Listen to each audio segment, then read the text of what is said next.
Are you guys still there?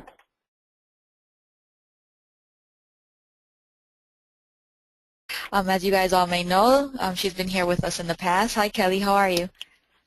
Good afternoon. I'm great. How are you? I'm doing good. Back from the vacation and trying to get back into my comfort zone. Yeah, it's always tough to come back from vacation. Sometimes we have to come back just to rest. Yeah. Now this week, Kelly, we have another topic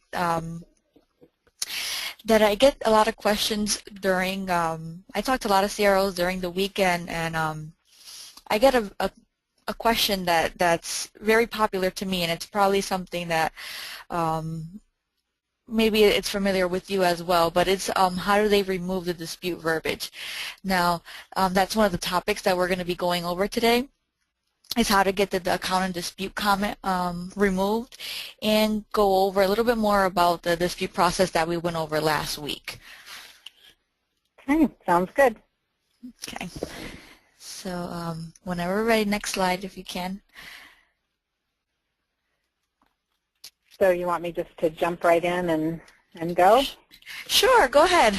This is, I know that you're a lot more familiar with this topic than me. Yeah, well, and I know as a former mortgage loan officer, there's things that are required. And you send a client to get a mortgage and back to the loan officer after they've been through credit repair, and they have item and dispute remarks on their credit report when it's pulled. That's going to stop it in its tracks right there. They're not going to get an approval. They're not going to get an automated decision. The automated decision engine is not going to approve them. They're going to come right back and say, we can't do anything with this until you get those remarks removed. And a lot of loan officers are very, very misled, I want to say. They don't understand. They think the item and dispute comments are going to really affect the credit report as far as the credit score. And what I have been taught, and John has drilled into us over and over again, is that item in dispute notation only affects the credit report for the first 30 days. Even if it's on there for longer than that, after the first 30 days, it goes ahead and picks up the couple pieces of information that it leaves out when it's in that first 30 days. So as long as it's something that has been on the credit report for more than 30 days, it's not going to make their score go up or make their score go down, depending on who you're talking to. Some loan officers think that they're going to have a better score when you remove it. Not necessarily true at all. But so that's the importance. And our philosophy in our office is we're not through with that client until they remove until that item is removed.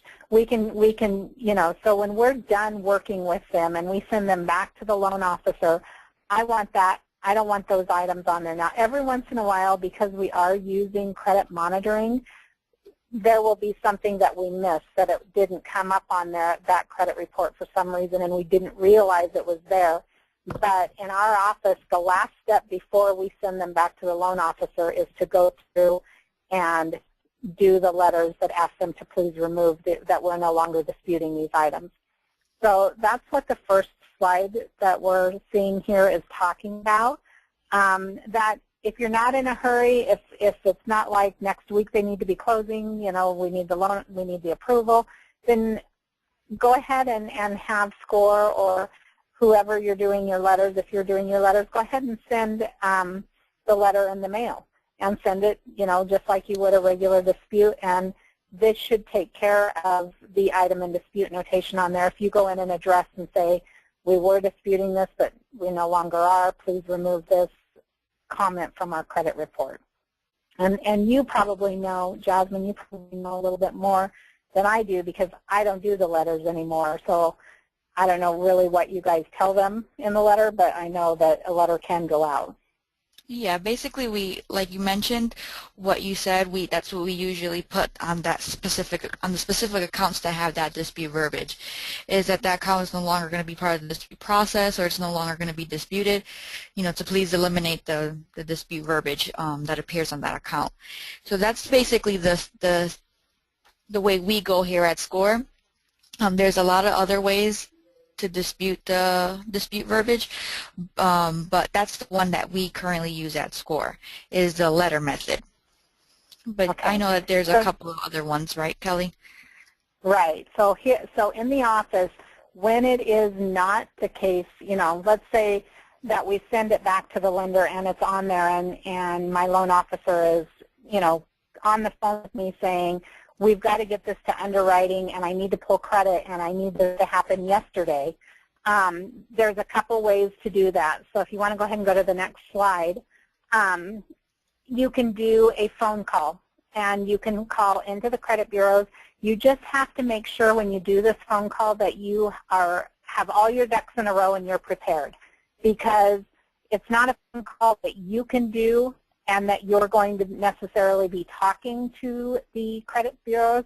You're going to coach your client in what they need to do, because one of the credit bureaus won't even talk to you. If they know that you're on the phone, they will tell you that, we can't continue the conversation while you're on the phone. So you're going to have to hang up, and that's TransUnion. TransUnion's pretty strict about it, but as far, and I've got on the notes across on this slide, Experian, they're pretty easy. You can call the phone number that I've listed here. If you select 0 and ask to speak to the Special Services Department, they're going to go ahead and transfer you. They're going to ask you if you have a report number. If you don't have the report number, you just tell them, no, we don't, but we have a Social Security number. And your client needs to be on the phone with you. You're doing this as a conference call. And so then they're going to ask to speak to the client specifically, so that they can ask the questions to the client. And if you ask a question, they will respond, but they will talk as if they're responding to the client. They won't address me specifically. Now, if you have a report number, then you can dial the 800 number that's on there and key in the report number. The things that you want to make sure that you have in front of you when you're talking about this, when you're doing this, is you want to know each account that has item in dispute on it. So what I do is we go through, and again, I'm big on spreadsheets. I make a spreadsheet that tells me every account that has Experian has, Equifax has, and TransUnion has. Then I make sure the client has that in front of them also, because if you happen to get a person on the phone that isn't going to talk to you and you have to hang up, your client needs to know what they're talking about. And then they specifically address, they tell them each of the accounts and that they want them removed. And they can do this right while they're on the phone with you. You can, they're going in, checking, and they can see, yep, that account's there, that account's there. And then they tell you that they have taken care of it, and give it 24 to 48 hours before you call back, before you do anything. Well, what I suggest my clients do is they have the phone number, they heard me go through the process. I suggest before we call the lender and tell them, okay, we're good to go, that they call back one more time and make sure that when they pull, and what they're going to do is just ask when they call in, that do they have any information on their credit report that shows item in dispute, and they're going to tell them yes or no. Now, even though TransUnion won't talk to me as a credit repair company, I know that I have called for my husband, and they've talked to me because I'm calling for my husband when we were doing a refinance on our house. So if it's a married couple, TransUnion will talk to the spouse. I've had it. I don't know if it's every time, but I was able to talk to them. However, when you're talking, when it's for a client, they will make you hang up. They don't want you on the conference call at all. So that's why you need to be ready to coach your client as to what they need to be doing when they're calling. Let's see. And so what I do when I'm talking to TransUnion is I do the conference call, I call in, I know they're going to tell me that they don't talk to credit repair companies. I know that. And so when I call in, I give them the information, I tell them what we're doing, and they say, well, we can't talk to you, and I say, all right, I understand, I'm going to hang up. I just wanted to make sure that my client got to the right department before I hang up. And so once you know they're where they need to be, then go ahead and hang up, and you're good to, and have your client call back when they're done. And Kelly, have you ever gotten the case that when they call in and they wait the 24 to 48 hours, that when they call back, the information is still there, the account and dispute verbiage is still on the accounts?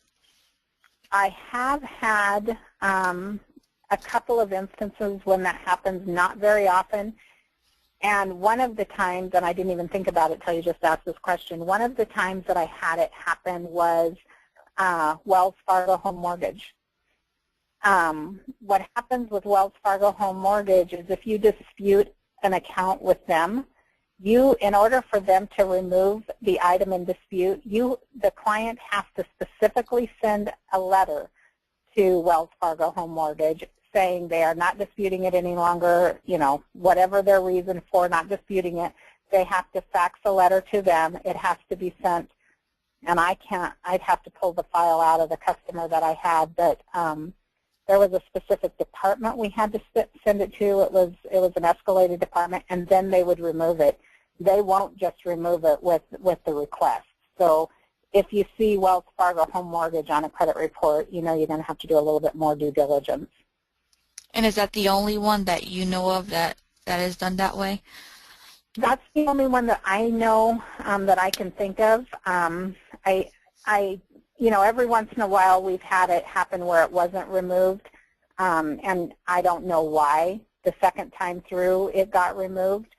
So I think sometimes maybe just like with any of us, when the person was working on their end and clicking the computer program or whatever they're doing, that just didn't get finished.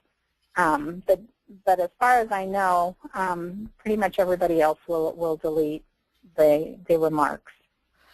So basically that would be the fastest way of getting that dispute verbiage removed from your experience. Right. Right. And I do know, I was trying to remember, I think I typed it when I did these notes for us.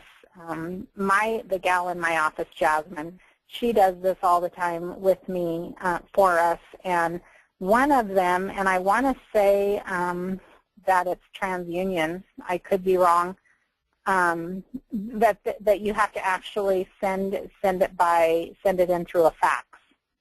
Okay. That they want it faxed to them. Okay.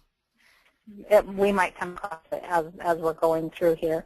So this information is just basically what I just talked to you about, that they'll generally remove it in 24 to 48 hours, and you want to check on it, and that TransUnion doesn't want to talk to you. If they even say they're on the phone, they won't talk. Go ahead and go to the next slide.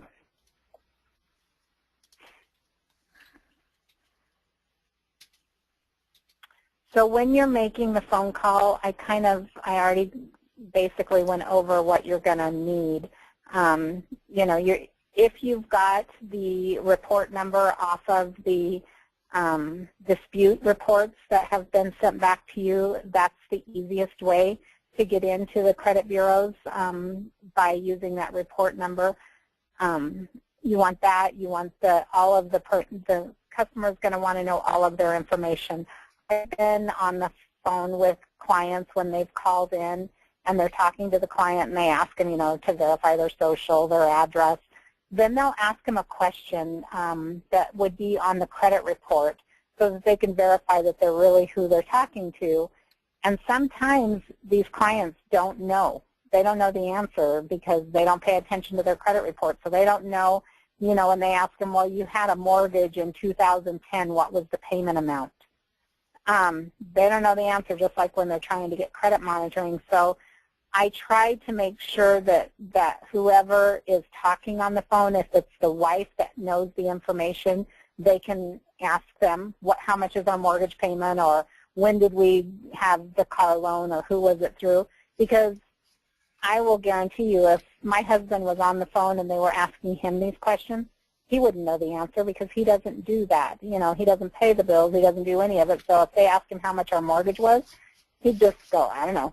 And as soon as they do that, yeah, call out for you. As soon as they do that, they won't talk to him anymore. If they can't verify, they'll say, we're sorry, we can't talk to you.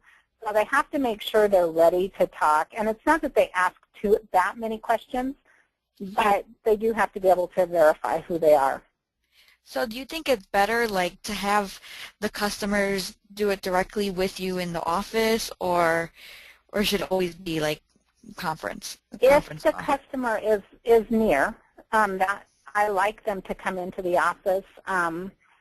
What I have done in the past is I have been on the phone on mute, and when they're asking questions, if I know the answer to it, and I have them be on a landline so that I can text them, and I'll be on my cell phone texting, or if they're with a husband or wife, I'll text.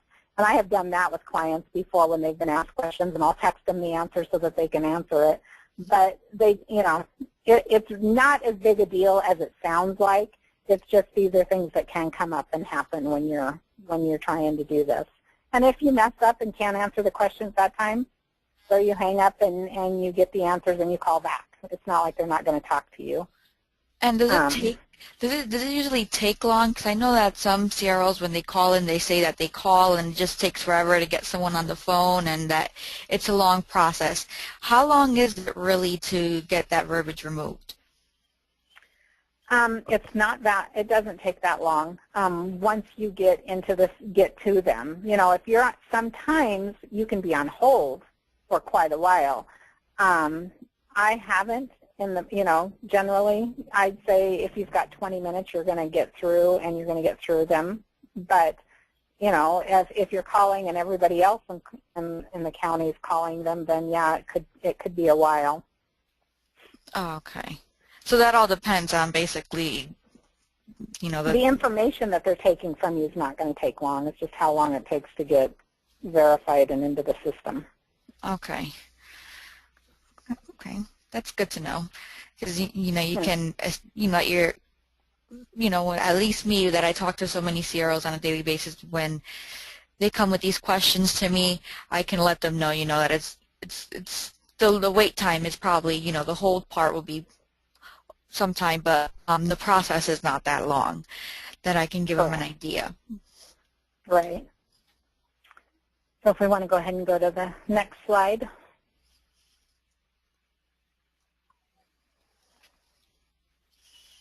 So Experian is the only one of the 3 bureaus that will do an online deletion. And as far as I know, I don't think there's anything wrong with doing it this way. I don't know. I was going to ask Joshua what his opinion was, and I forgot about it. But all we're doing is giving them the information, and we're doing it online instead of doing it over the phone. I think it is something that happens just as quick as doing a phone call. It's easy. You have to make sure you give them all the information, each of the accounts. But the problem is Experian's the only one that does it that way. Equifax and TransUnion don't offer the online way of doing it. But all you do is upload the information, and it's very easy. I have done it one time with a client, and make sure you give them all of the verifying data that they ask for that's on this slide. And that's pretty much it. Well, that seems very simple. At least for this, the Experian, it seems simple, but you're still going to have to call in for a TransUnion or Equifax. So. Exactly, yeah. So next slide. Then there's also faxing, and you can fax in. And like I said, I believe it's TransUnion, and because I've got the information here, I'm really pretty sure that it's TransUnion, but last time we called and asked them to move an item in dispute, they asked us to go ahead and fax as well. And so because they asked us to fax specifically to the attention of the Consumer Contact Department. But here's the fax numbers, and again, the next slide's going to give you all the information that you're going to want to include with that, which is basically just like doing a dispute, the information that you give to them when you're doing the dispute as far as faxing. And that's on the next slide, Ariane.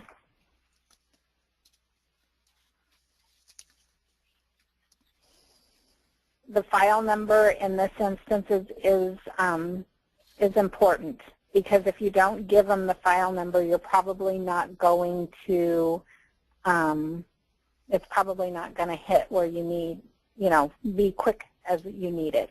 So I would make sure to have the file number off of the dispute results when you're doing it this way. And that's, I think, that's pretty much all for the item in dispute. It's really not a difficult process. It's really pretty simple. If you do it when, as you're finishing your disputes and finishing up with the client, and you're not doing it under the gun, it's very easy. But if you're doing it because something got missed, it can. I always tell my loan officers, give us 3 or 4 days, and we'll get it taken care of. But we do need the help of the client when we're doing it, so that they know that the client needs to be available. Exactly, yeah. And that's something that I know for you is very important, and I know for a lot of other CROs it's real important. This particular this thing that we're actually talking about now, because of the fact that your main goal is trying to get someone completely finished to get into a home. So, and I know that's a lot of our other CROs, what they're trying to do as well. So this is something that is basically mandatory, and with the credit repair, because it's something that we're going to, the dispute verbiage, I would say out of maybe 10 cases, 9 of them come back with dispute verbiage. So it's something that's really needed. And it's the law is that it has to be there. If you're disputing something, they aren't, the credit bureaus aren't following the law if they're not putting it on there. So now we want them to take it off. We're not asking them to do anything illegal if we're not going to dispute it again, but it is something that in order to be completely compliant, they need to do it. Exactly. That's right. Okay, so let's go ahead to the next slide. Okay, now on last week we went over the dispute process very briefly about certain things that here at SCORE we look at and what catches our eye when we're going to dispute and create our dispute instructions. Now here on our end at SCORE, our processors create their own dispute instructions, so it's not like they have a generic dispute instruction for each account, for each line item that they're disputing. We create dispute instructions for each line item. Now, it all depends on... And when you say dispute instructions, you mean what you're telling the credit bureaus you want done? Exactly, yes. So whatever we want done, we're going to make a dispute instructions based on the account that we're looking at. So each dispute instruction will be different, because when we look at that account, each account has different information. For example, if you look at this account, Kelly, you as a credit repair company, what's the first thing that catches your eye? And if you were disputing, what would you dispute? Well, for me, it would be it would be a question of if I would dispute it at all, because it is a collection or a charge-off that's unpaid, and there's almost $7,000 owing on it.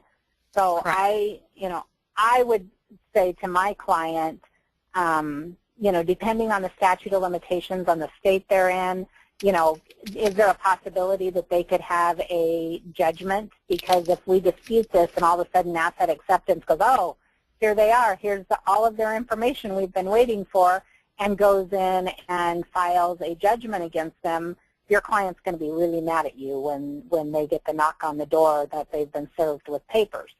So I would have the conversation with my client, how old is it, you know, and go in and look up and find out the statute of limitations, because it is something that's owing.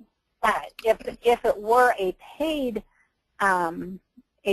collection, then I would go ahead and dispute. Exactly.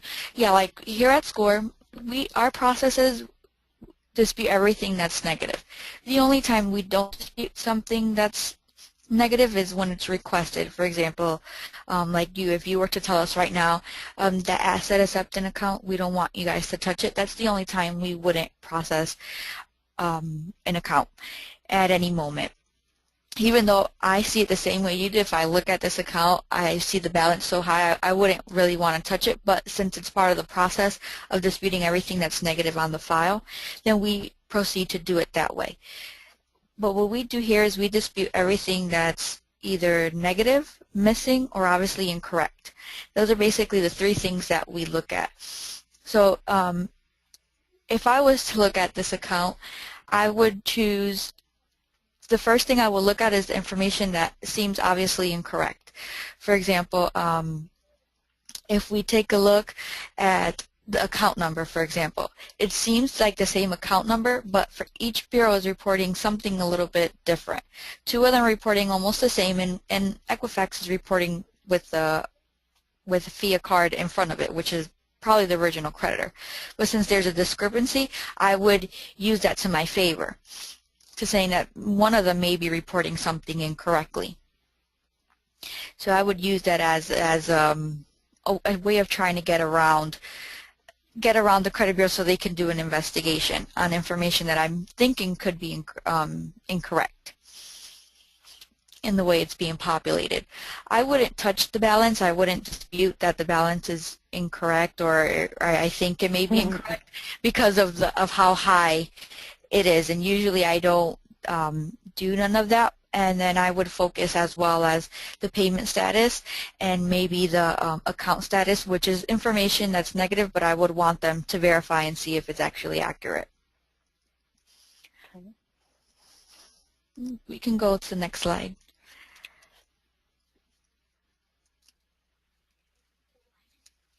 Now here we have another collection account, which is basically almost the same thing as the previous one. And it has a balance as well. It's not that high, but it's an account that does have a balance as well. And I would do the same thing, try to find the information that's missing, and at that point use that for my advantage. Like in Experian Insurance Union, they're not reporting a credit limit, or you know, the last reported date. Just investigate to see if it's actually accurate, or if, you know, if the information is reporting incorrectly. So I would dispute different parts of it, stating that it may be incorrect, so that's the way I can see if while them performing an investigation, they find something incorrect, which usually all the time there is something incorrect in that information. You know, and when I was first trained in credit repair, I was, Eddie Jameson was who I started my training through. And one of the things he taught us when we were doing it was, if it's a collection and it's under $2,000, go ahead and dispute it. Don't worry about it, because the chances of them filing a lawsuit or a judgment against them is pretty limited. Mm-hmm. However, in my area, I have seen a collection agency that's right here in Olympia. The name of the collection agency is Grimm Collections, and they have done a lawsuit over less than $200. Oh, wow. So in recent years, I think it's changed. Now, I think Grimm is probably, you know, that's probably not normal for collection agencies, but, you know, I would say if it's less than $1,000, you might be okay. But my reasoning on why I do what I do in having my clients pay the collection is because if you were to dispute this and it does come off of the credit report, Portfolio removes it, well, the next time that Portfolio reports this particular person or the accounts, the creditor, it's going to come right back. And so I get paid per item deleted. So if I'm disputing things that are being put back on the credit report because they're not paid, I'm going to look really bad when I charged them for it and it came right back. So I prefer to do it to have them go in and negotiate and get it paid, and then let's dispute it and get it off because it's probably going to stay off. But each credit repair owner, I'm sure, has their own, you know, they do the things that they have reasons for why they do how they do it. Yes, that's true. And a lot of times when I talk to the CROs, I always tell them when they mention the collections, I always tell them to try to get the customers to pay them off, even if it's in a settlement, to try to get them paid off because of that, because the item could be erased, but the debt is not erased. You still owe that money. And at any particular moment, that debt could reappear, either being with portfolio or anyone else, but it can reappear on your account. And that's what we don't want. And when it reappears, could be at the worst possible time. Let's say it is off and it's showing that it's off, and then the client goes in and gets approved for the mortgage because they're getting a mortgage and they're all approved, and right before they close on that mortgage, the day of funding, they pull an update, or right before they draw loan docs or whatever, and the mortgage company pulls an update, and all of a sudden there's a brand new collection on there, and Yes. It's going to look like brand new even though it's not. That could kill your deal right there if it drops the score too low. So, you know, it's just a good rule of thumb that if you can get them to pay it, it is a good idea. Exactly. And sometimes I know it's very difficult to get these paid off. How do you convince your customers that it's like the best way to go, getting these off? Since, you know, mostly when people come to you is because they are having financial problems, or, you know, their credit is bad, but they want to get a home, and, you know, maybe now they're a little bit financially a little bit better than they were before when their credit got the way it is at the moment. How do you convince them, or what do you say to them? Well, I don't really give them much of a choice, I guess, is what I want to say, because I just tell them our policy or our procedures are we need to pay these collections, and if it's not something that you can pay and there's other stuff that we can work on the credit report, we'll go ahead and work on that, but I'm going to make sure that I write on the credit report when I send it in for the dispute letters to be done, do not touch. And I'm sure you've seen my credit reports that say leave alone for now, you know, because they're ones that my client doesn't want to pay or can't afford to pay. So if there's other ways we can go ahead and increase their credit score without them paying it, then it's okay. We'll work on it. But if there's absolutely nothing else we can do without them paying the collections, then I don't even have them hire us until they have the money, pay the collections, and then start. Now, Jasmine and I worked on a client just yesterday that she went in and negotiated the collections for, but yet he still has, probably on his credit report, he probably still has 10 collections, however they're medical collections. Well, in the mortgage world, you can get a loan with medical collections as long as your credit score is high enough. So we left all the medical collections alone, and then we paid, you know, Macy's has gone to collections. He had JCPenney's that had gone to a charge-off and collections. So Jasmine went in and negotiated and got those paid, but the medical we left alone. So it's not that I won't work with you at all. It's just the ones that need to be paid, we're going to have you pay them. And if, let's say, there are only medical collections that are on there, if that's the only way we're going to get your score up, then we're going to have you pay those. But I do it in a way that, you know, this is procedure, this is policy, this is what we have to do. That's how I convince them. That's a good way to go. Because at the same time you're helping them. It's not like you're doing it because you want them to spend the money. You're actually helping them get, right, you know, get that off quicker. Exactly. Okay, Ariane, we can go to the next slide.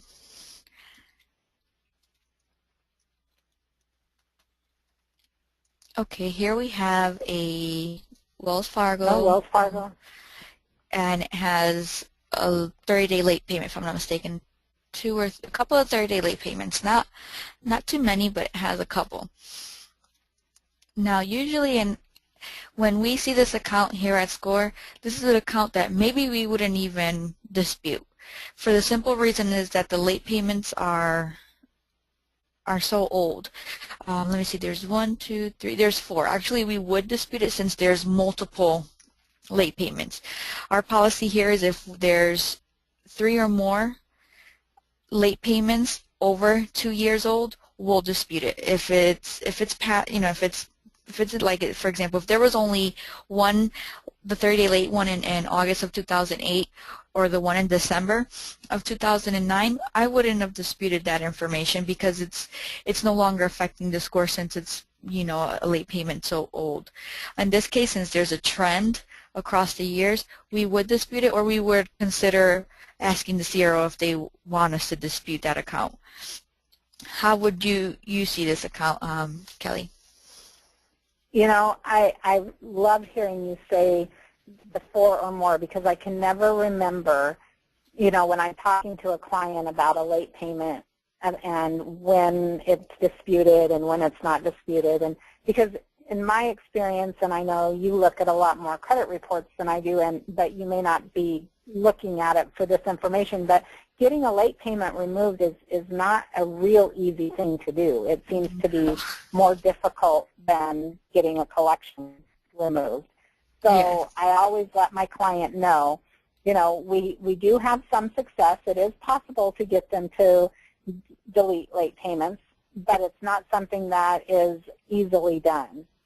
But I usually and that's what I let them know, is exactly that.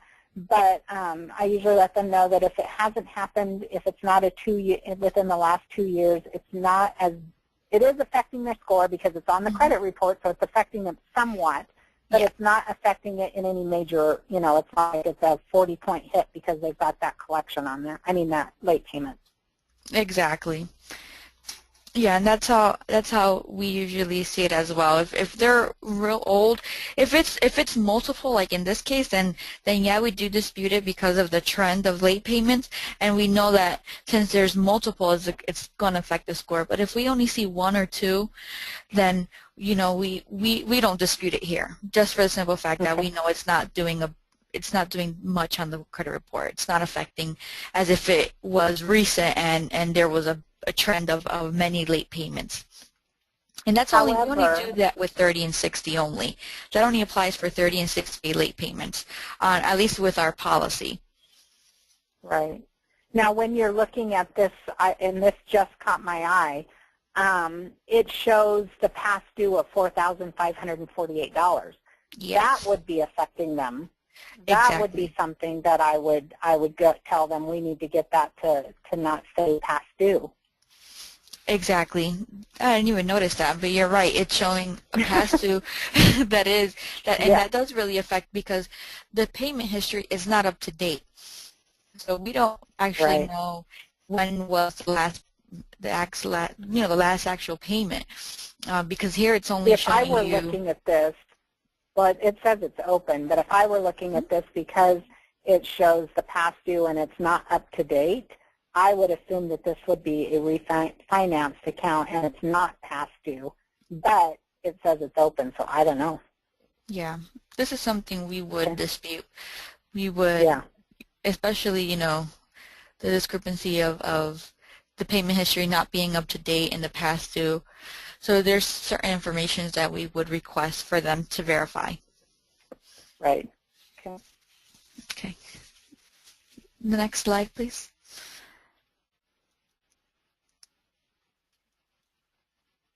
Okay. There you go. Okay, let's see what we have here. We have Amex, which seems like a credit card. And it's revolving. Yeah, it's a revolving. And here at Score, like I mentioned, everything that's negative, we're always going to dispute unless it's said otherwise by our CRO.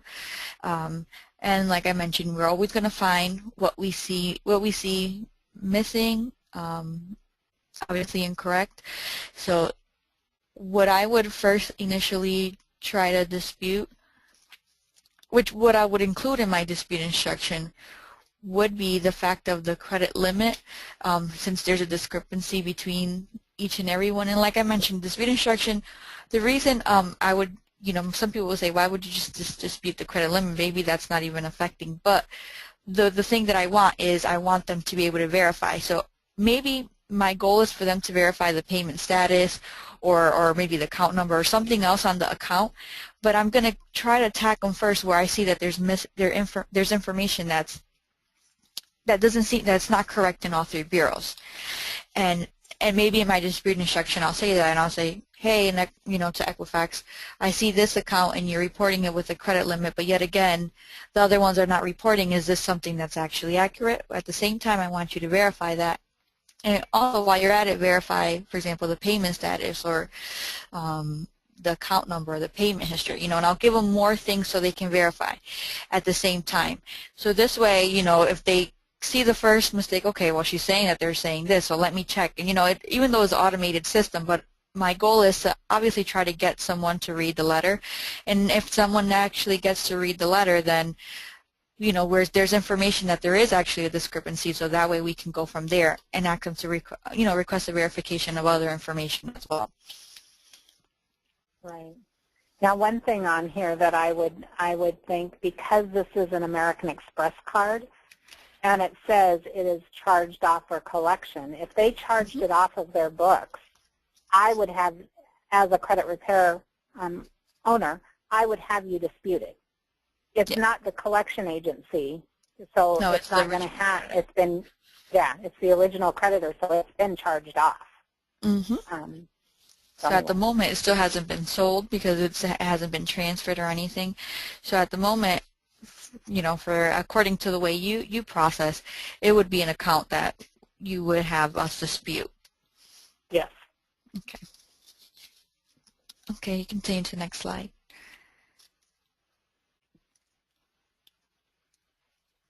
Okay, here we have another, this is another revolving account, Bank of America, if I'm not mistaken. Yes, Bank of America. So Kelly, while you're looking at this, would this be an account that you would send over to Score? Yes, because again, it's a charged off account. And it shows a zero balance. Yep. So definitely.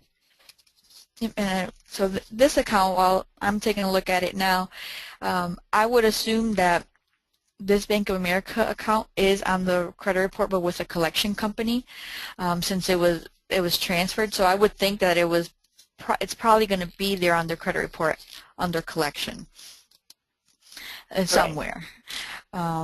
And this is an account, like I mentioned, obviously in Score we would dispute as well, since we dispute everything that's negative, and we would do the same thing. Look for the information that's missing, add that to the dispute instruction, and the information that obviously looks incorrect, like the account number, the account status, that there's different ones in each bureau, and at the same time missing information like the monthly terms or the high credit in between Experian and Equifax. Okay, continue to the next slide.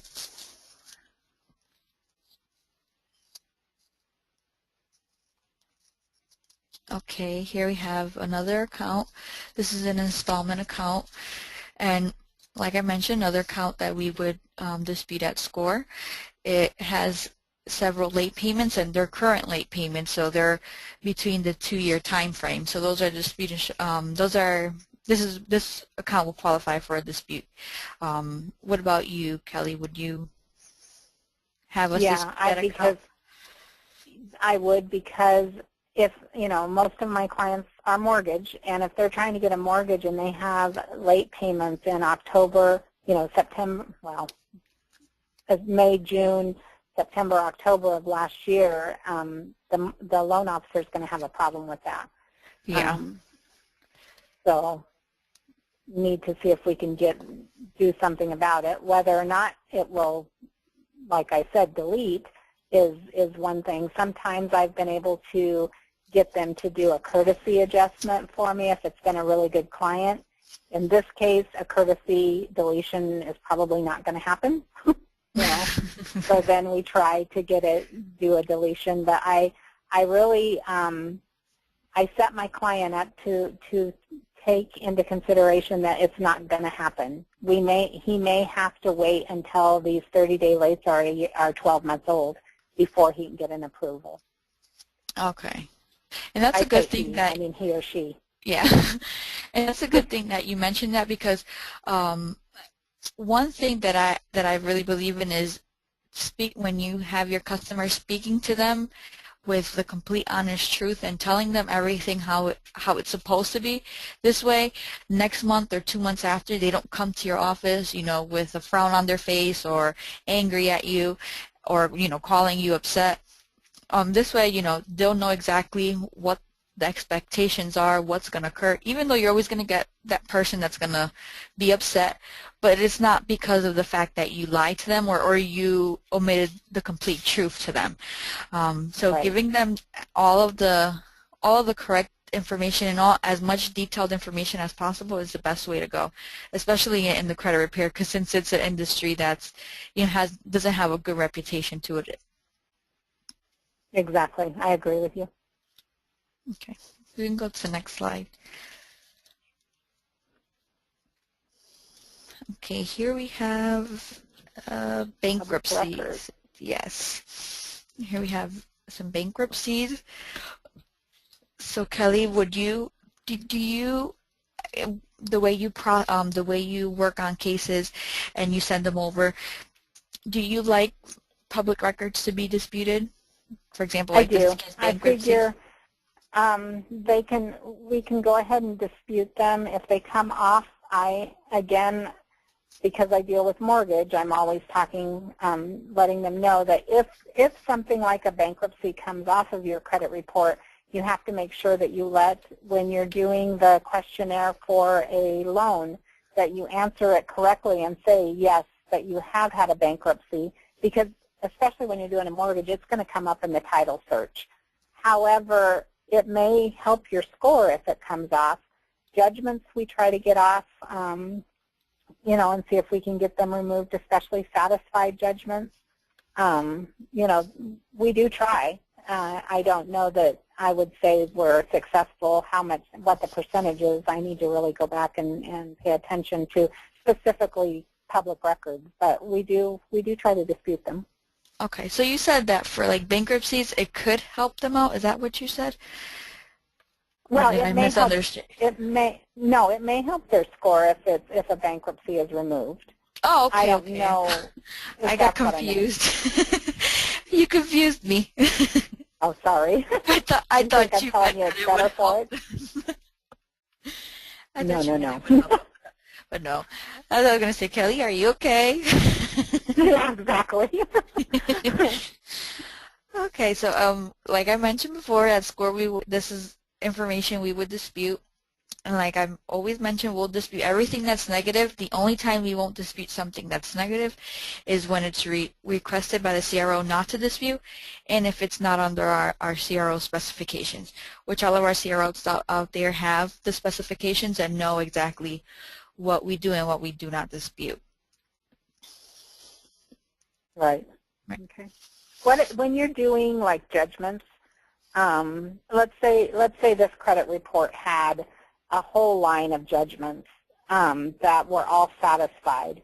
Do you come up with something different for each specific judgment as to why we're trying to dispute them, or do you block them all into one and use the same thing? How do you do that?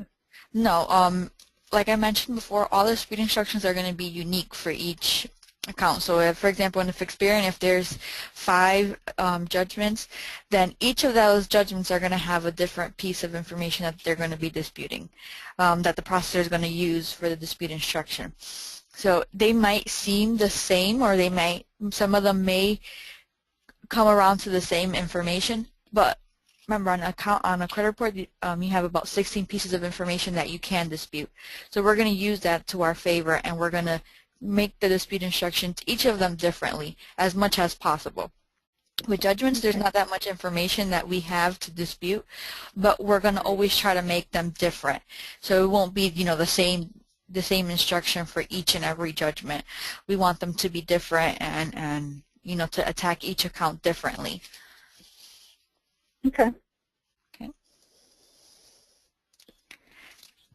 Okay.